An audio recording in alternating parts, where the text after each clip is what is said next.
Big queen channel நேயர்கள் அனைவருக்கும் வணக்கம்.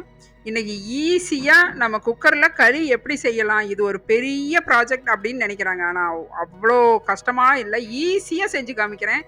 நீங்க இந்த மெத்தட யூஸ் பண்ணி செய்யுங்க. இதுக்கு வந்து நான் 1 1/2 டம்ளர் வந்து ராகி மாவு எடுத்திருக்கிறேன். களிக்கு. களிய வந்து துடுப்பு வச்சு, கரண்டி வச்சு நெறைய கிண்டி எடுக்கணும். அப்பதான் சாஃப்ட் ஆகும் அப்படின்னு நினைக்கிறீங்க. இவ்ளோ ஈஸியா இருக்குது. நீங்க இந்த மாதிரி பயன்படுத்தி இந்த ஃபுட்டை எல்லாம் செஞ்சு பாருங்க. 1 டம்ளர் ராகி மாவுக்கு 3 டம்ளர் தண்ணி வேணும். நான் 1 1/2 டம்ளர் எடுத்திருக்கேன். அதுக்கு 4 1/2 டம்ளர் தண்ணிய நல்லா கொதிக்க வச்சுக்கலாம். இப்போ வந்து அந்த ராகி மாவுல லைட்டா சால்ட்டு, தூள் உப்பு போட்டு நல்லா ஒரு விஸ்க் வச்சு கலந்து விட்டுக்கலாம். உப்பு போட்டா கொஞ்சம் ருசியா இருக்கும். அவ்வளோதான். அதுக்காக தான் உப்பு கலக்குறோம். இப்போ வந்து நல்லா தண்ணிய கொதிக்க வச்சு, அந்த தண்ணிய வந்து இந்த ராகி மாவுல விட்டு நல்லா ரிஸ்க வச்சு கிளறி கொடுத்துக்கலாம். இந்த மாதிரி அவ்வளோ சாஃப்டா வருதுங்க. நீங்க இந்த மெத்தட்ல யூஸ் பண்ணி பாருங்க. களி வந்து நீங்க களின்னு கேட்டாங்கன்னா நீங்க ஒரு 5 நிமிஷத்துல ப்ரிப்பேர் பண்ணி கொடுத்துருவீங்க. அவ்வளோ ஈஸி இந்த மெத்தடு. நல்லா வெந்து வந்திருக்கும், நல்லா சாஃப்டா வந்திருக்கும். அப்படியே தண்ணி கொஞ்சம் கொஞ்சமா விட்டு ரிஸ்க்ல நல்லா கட்டி இல்லாம கிளறிக்கலாம்.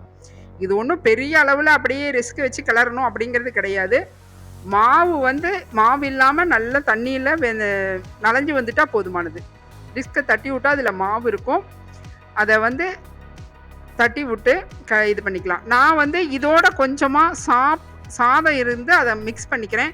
நீங்கள் சாதம் இல்லை அப்படின்னா நீங்கள் வந்து வெறும் களியாகவும் செய்யலாம். நான் இதில் கொஞ்சம் சாதம் கலந்துக்கலான்னு வச்சுருக்கேன். அப்படி இல்லைன்னா நீங்கள் நொய் அரிசி இருந்ததுனாலும் இதில் கலந்துக்கலாம். நொய் அரிசிக்கு இன்னும் கொஞ்சம் தண்ணி ஒரு 1/2 டம்ளர் சேர்த்தி வச்சு 2 விசில் விட்டிங்கன்னா அது வெந்து வந்துடும். நம்ம அது ஆப்ஷனல் தான். நம்ம எப்படி வேணால் யூஸ் பண்ணிக்கலாம். பாருங்கள், இந்த மாதிரி அந்த தண்ணி எல்லாமே இது பண்ணி கரெக்டாக போச்சு. 1க்கு 3ங்கிறது சரியாக போச்சு. அதே அளவில் நீங்கள் 1 டம்ளர் மாவு போட்டிங்கன்னா 3 டம்ளர் தண்ணி நல்லா கொதிக்க வச்சு இந்த மாதிரி கிளறி சாதம் கலக்காமல் வெறும் இதுலேயும் செய்யலாம். நம்ம எப்படி வேணால் யூஸ் பண்ணிக்கலாம். இப்போ வந்து அதை வந்து நல்லா அப்படியே அழுத்தி கொடுத்துடலாம்.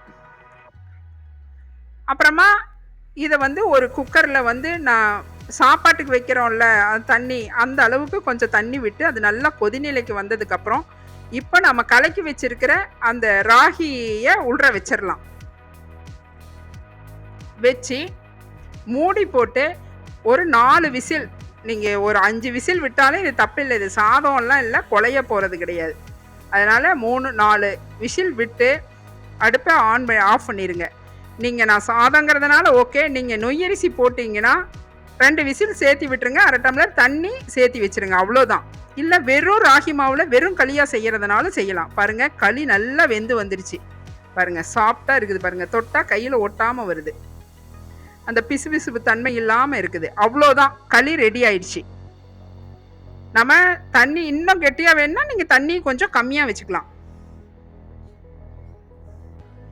பாருங்க, இப்போ ரெடியாக இருக்க களி.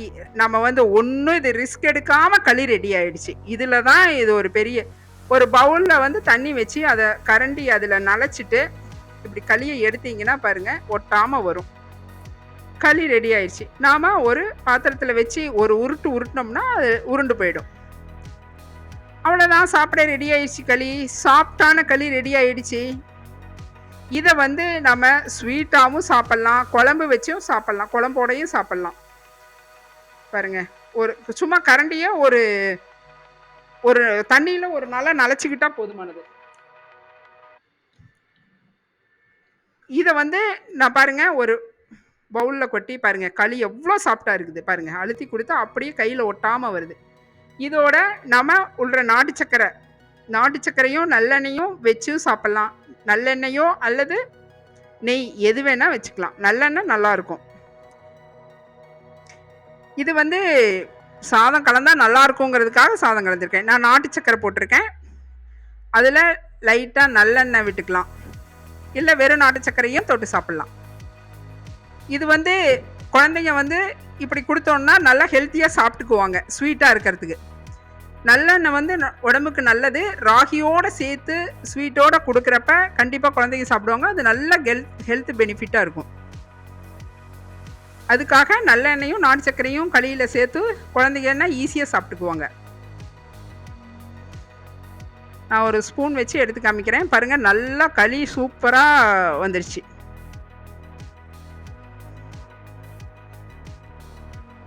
இது வந்து இந்த மாதிரி கொடுக்குறப்ப அவங்க ஈஸியா செஞ்சு எடுத்து சாப்பிட்டுக்குவாங்க, இனிப்பா இருக்கிறதுனால. இது இந்த மெத்தட்லயும் களி சாப்பிட்டுக்கலாம்.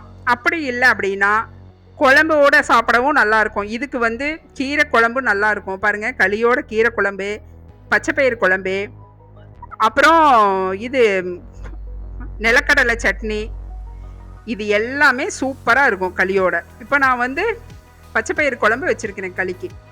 இது 2 காம்பினேஷனும் சூப்பராக இருக்கும் பாருங்க. கையில் பாருங்க, சாப்பிட்டா பாருங்க, துளி கூட ஒட்டில்ல பாருங்க. நான் தொட்டு காமிக்கிறேன் பாருங்க. கருவாட்டு குழம்பு, இதுக்கு எல்லாமே களி சூப்பராக இருக்கும் பாருங்க.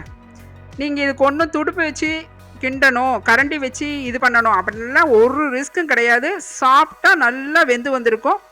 ஈஸியாக இந்த மெத்தடில் செஞ்சு குழந்தைகளுக்கு பெரியவங்களுக்கு கொடுத்து சந்தோஷப்படுத்துங்க. நம்ம பிக்யூன் சேனல் பிடிச்சிருந்தால் லைக் பண்ணுங்கள், சப்ஸ்கிரைப் பண்ணுங்கள். மீண்டும் அடுத்த வீடியோவில் சந்திக்கலாம். நன்றி, வணக்கம்.